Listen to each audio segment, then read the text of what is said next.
এই মস্তিষ্ক রয়েছে না, এই মস্তিষ্কর দাম গবেষকরা জানাচ্ছে, যদি বিজ্ঞানীরা জানাচ্ছে, যদি বানানো যেত তাহলে 5,000 কোটি টাকা লাগতো এই মস্তিষ্ক বানাতে, তবে এত সুন্দর হতো না। এই মস্তিষ্ক চালাতে যে বিদ্যুৎ লাগে, এটাকে 2,000 কোটি কিলো ওয়াট বিদ্যুৎ লাগে।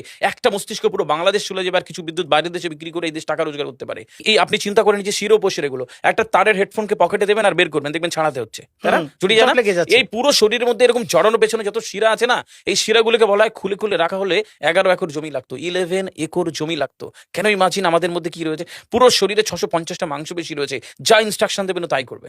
আজকে একবার ভেবে না কাল একটা বাইক কিনবেন, হন্ডা কিনবেন, আপনি বাইরে বেরোবেন দেখবেন সব বাইকের দিকে নজর যাবে, এই বাইকটা ভালো, এটা সুন্দর, মাইলেজ ভালো, কোনটা ভালো, কি দেখবো। যতক্ষণ না কিনবেন মস্তিষ্ক আপনাকে ছাড়বে না, ও চিন্তা করতে থাকবে। ঠিক সেরকম একটা কমেন্ট যখন দিয়ে দেবেন, এই মস্তিষ্ক আপনাকে ওই কাজে এগিয়ে নিয়ে যাবে। পৃথিবীতে মানুষ না বেসিক নিডস গুলো ফ্রি পেয়ে গেছে। ভাবুন তো একবার, পৃথিবীর সবচেয়ে লাক্সারিয়াস ড্রিঙ্কের নাম জানেন? পৃথিবীর সবচেয়ে লাক্সারিয়াস ড্রিঙ্কের নাম হচ্ছে পানি। পানি, জল।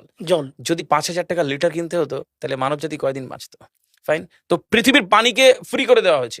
অক্সিজেন, একটি গবেষণা জানায় সারাদিনে একটা মানুষ যত অক্সিজেন নেয়, এটি টাকা দিয়ে কিনতে হতো তাহলে 3.5 লক্ষ টাকা লাগতো একদিনের। শুধু রাত হয় বলে আপনাকে কত টাকা ইলেকট্রিসিটি বিল দিতে হয়, তাই না? ফ্রি পেয়েছি। আমরা সারাদিনে যতবার অক্সিজেন নিই, শ্বাসটা নিই, 17,609 থেকে 23,608 বার। এই যার একবার দমের কষ্ট সে জানে একবার শ্বাস নিতে কত। তাহলে বেসিক নিডস গুলো তো ফ্রি, আর বাকি জিনিস আল্লাহ সুবহানাহু ওয়া তাআলা দিয়ে দিয়েছে। আপনার আমার জন্মের সময় সব দিয়েছে, একটা উইল পাওয়ার ঢুকিয়ে দিয়েছে, যে বাংলা ইচ্ছা শক্তি বলে। এই ইচ্ছা শক্তির বলে আপনি এখান থেকে বেরিয়ে কালো বলে চুরি ধরতে পারেন, আবার অভুক্ত মানুষকে একবেলা খাওয়াতে পারেন। এই দুটোর জন্য আপনার বিচার হবে আর আপনার জীবন একদিকে যাবে। বুঝতে পারে, ফিল করতে হয় কেন দেওয়া হয়েছে।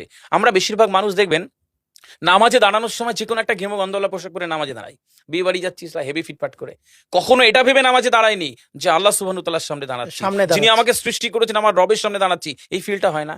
আমি সিজদায় গিয়ে বলি সুবহানা রাব্বিয়াল আলা, ও ঢাকায় নামাজ পড়ছি আর ঢাকুরিয়াতে রয়েছে আমার মন, কেন মানে বুঝি না। আমার তাকবীরে তাহারিমা করি আল্লাহু আকবার, আল্লাহ সর্বশ্রেষ্ঠ, ফিল করি না। যখনই না ফিল করবেন তখন অনুভূতি আসবে না। সূরা জুমার আয়াত নাম্বার 9 খুব সম্ভবত আল্লাহ সুবহানাহু ওয়া তাআলা কোরআনে বলছে যে জানে আর সে জানে না, দুটো ব্যক্তি এক হতে পারে না। সুতরাং বুঝতে হবে। হাদিস শরীফে আমরা সবসময় পড়ি না যে শহীদের রক্তের তুলনায় জ্ঞানীর কলমের কালি অনেক বেশি মূল্যবান? কেন বলেছে? ফিল করতে হয়। এই ফিল যখন কেউ করবে তখন তার জীবনটা বদলে যাবে।